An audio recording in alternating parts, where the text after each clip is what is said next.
Assalamualaikum warahmatullahi wabarakatuh. Halo semua, apa kabar kalian? Di video kali ini kita akan membahas mengenai logaritma. Jadi apa sih yang dimaksud dengan logaritma? Logaritma adalah inverse atau kebalikan dari suatu eksponen atau perpangkatan. Nah, kalian tahu nggak, sebenarnya banyak matematikawan yang berkontribusi dalam menemukan konsep ini loh. Salah satunya adalah John Napier. Beliau menemukan konsep logaritma pada tahun 1614. Nah, singkat ceritanya, awal mulanya, konsep logaritma ini bisa kita terapkan ketika kita dihadapkan di suatu situasi yang seperti ini. Misalkan kita memiliki 2 pangkat X sama dengan 8. Maka X-nya kita bisa tebak hasilnya berapa X-nya. X-nya adalah 3, karena 2 pangkat 3 sama dengan 8. Oke, itu masih mudah ya. Sekarang apabila menemukan seperti ini, 2 pangkat X sama dengan 6. Kita coba X-nya kita ganti dengan 2, 2 pangkat 2 sama dengan 4. Masih kurang ya. Kita coba ganti lagi dengan 3, 2 pangkat 3 sama dengan 8. Malahan kelebihan. Nah, yang seperti ini baru kita bisa terapkan dalam bentuk logaritma tadi. Nah, jadi ceritanya seperti itu. Bentuk umum dari logaritma sendiri adalah A log B sama dengan C.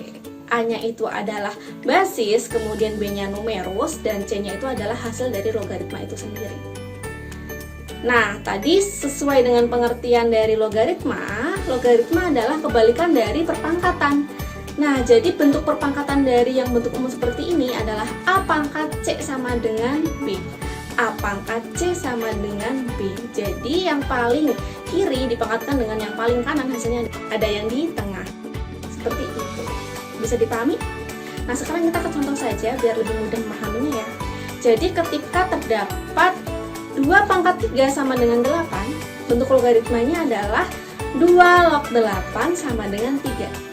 Jadi yang paling kiri dipangkatkan dengan yang paling kanan, hasilnya ada di tengah. 2 pangkat 3 sama dengan 8. Seperti itu. Mudah bukan? Kiri pangkat kanan sama dengan yang di tengah. Oke, satu contoh lagi. Misalkan 3 pangkat 2 sama dengan 9. Berarti bentuk logaritma adalah 3 log 9 sama dengan 2. Atau dalam bentuk perpangkatannya 3 pangkat 2 sama dengan 9. Kiri pangkat kanan sama dengan 9. Seperti itu, mudah bukan? Nah, setelah ini kita akan mempelajari mengenai sifat-sifat dari logaritma. Oke, sekarang kita masuk ke sifat-sifat logaritma. Yang pertama, ketika terdapat A log A, jadi di sini basis dan numerusnya sama, angkanya sama ya di sini ya, maka hasilnya adalah 1. Nah, contohnya adalah misalkan terdapat 2 log 2. Nah, karena sama maka hasilnya adalah 1. Angka berapapun di sini apabila sama maka hasilnya 1. Kemudian selanjutnya, ketika terdapat A log 1 maka hasilnya adalah 0. Bagaimana ini maksudnya? Maksudnya A ini dipangkatkan dengan 0, maka berapapun angka dari A ini hasilnya pasti 1. 10 pangkat 0 hasilnya 1. 100 pangkat 0 hasilnya 1. Seperti itu ya. Nah, contohnya 9 log 1 maka hasilnya adalah 0. Seperti itu. Kita masuk ke sifat yang kedua. Ketika terdapat A log X pangkat N, nah karena di sini ada pangkatnya, maka pangkatnya kita pindahkan saja ke depan. Hasilnya adalah N dikali bentuk yang tadi A log X. Nah, contohnya 2 log 32. Nah, seperti ini. Nah, untuk yang 32 itu berapa pangkat berapa? Kita samakan saja dengan basisnya, berarti 2 pangkat 5. Berarti di sini 2 log 2 pangkat 5. Nah, sesuai dengan sifat yang tadi, pangkatnya di sini kita pindahkan ke depan, maka hasilnya adalah 5 dikali 2 log 2. Nah, tadi ya sesuai dengan sifat yang pertama juga, 2 log 2 sama dengan 1. Maka di sini 2 log 2, maka hasilnya adalah 1. Maka 5 kali 1 hasilnya adalah 5. Seperti itu. Kemudian selanjutnya, ketika terdapat A pangkat N log X pangkat M, maka pangkat yang belakang itu menjadi pembilang, kemudian pangkat yang depan menjadi penyebut. Contohnya, 4 log 8. Nah, jadi angka 4 dan 8 ini kita buat bentuknya menjadi perpangkatan. Ini 4-nya basis ya.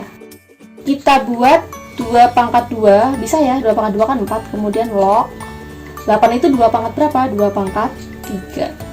Nah, maka hasilnya adalah yang belakang menjadi pembilang 3 per, yang depan menjadi penyebut 3 per 2.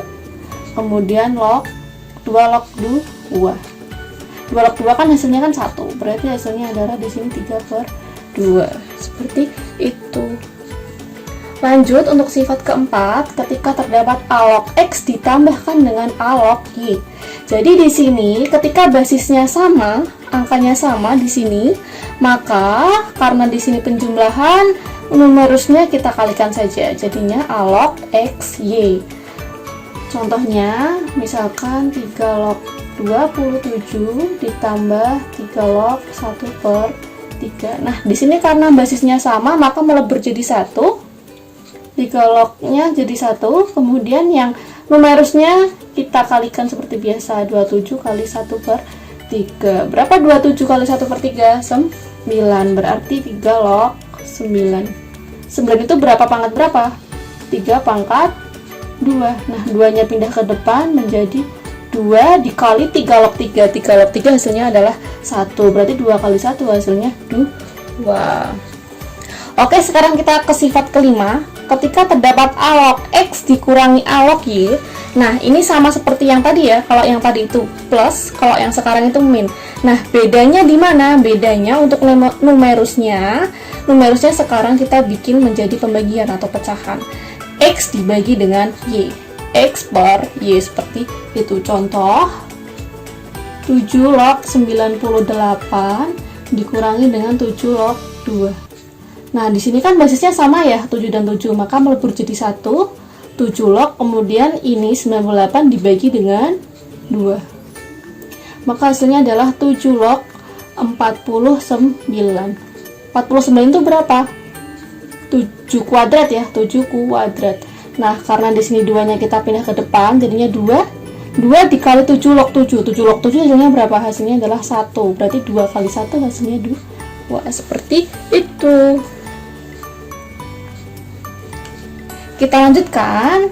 Nah, ketika di sini terdapat A log X dikalikan dengan X log Y, maka hasilnya adalah A log Y. Jadi ini log X-nya ini kita coret dengan basis X. Coret gitu. Nah, contoh 2 log 3 dikalikan dengan 3 log 16. Maka ini langsung saja coret, maka hasilnya adalah 2 log 16. 16 itu 2 pangkat berapa? 2 pangkat 4. Maka hasilnya adalah 4. Karena 2 log 2 hasilnya 1 ya, 4 kali 1 hasilnya 4. Oke, lanjut untuk sifat ketujuh. Ketika terdapat A log X, itu sama saja kita buat log X-nya itu menjadi pembilang, kemudian basisnya ini menjadi penyebut log A. Kemudian Y di sini untuk basisnya itu terserah angka berapapun, yang penting sama dari pembilang dan penyebut. Dan yang penting Y-nya itu adalah elemen bilangan real. Kemudian bentuk A log X ini kita juga bisa ubah menjadi bentuk pecahan dibalik. Jadi kalau misalkan dibuat 1 per, maka X-nya ini yang belakang menjadi di depan atau basisnya, X-nya di depan ya, kemudian A-nya ini menjadi yang di belakang. Jadi seperti itu.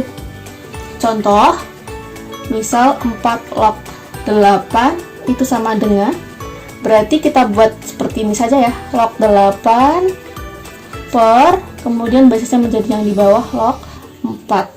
Nah, untuk angka yang di sini itu angkanya terserah berapapun, yang penting sama. Misalkan saja 2 ya, boleh 2. Nah, maka sama dengan log 8. Log 8 itu berapa? 2 pangkat 3. Kemudian per 4-nya itu 2 pangkat 2. 3-nya itu pindah ke depan, jadinya 3 ya. 2 log 2 hasilnya 1 ya. 3 kali 1 hasilnya 3, kemudian per ini juga 2 pindah ke depan sesuai dengan sifat yang ini, yang kedua ya, n-nya pindah ke depan, maka hasilnya 2 log 2 1 gitu ya. Jadi hasilnya adalah 3 per 2. Oke, sifat berikutnya, ketika terdapat a pangkat a log x, maka hasilnya adalah x. Contohnya 2 pangkat 2 log 7. Nah, ini langsung saja, maka hasilnya adalah 7. Seperti itu.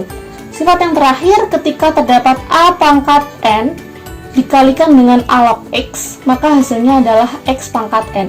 Karena seperti sifat yang ke-8 ya, a pangkat a log x itu hasilnya adalah x. Jadi ini hasilnya x, sisanya apa tadi? Pangkat n. Seperti ini contoh.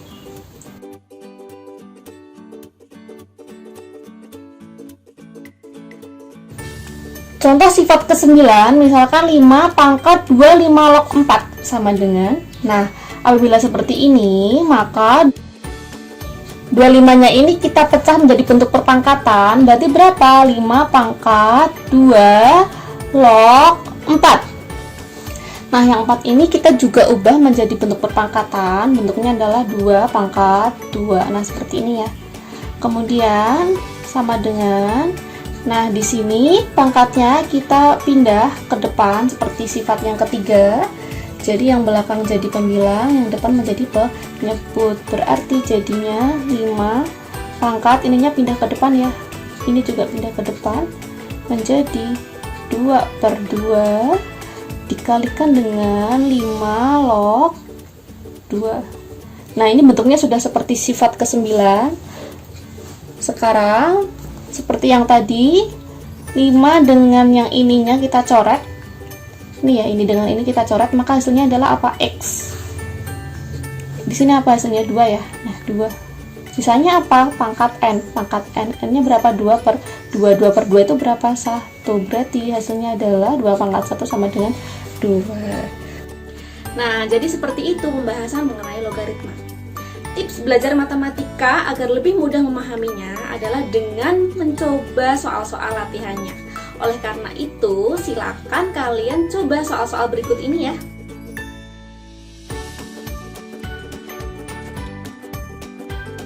Nah, sekian video pada kali ini. Semoga bermanfaat. Wassalamualaikum warahmatullahi wabarakatuh.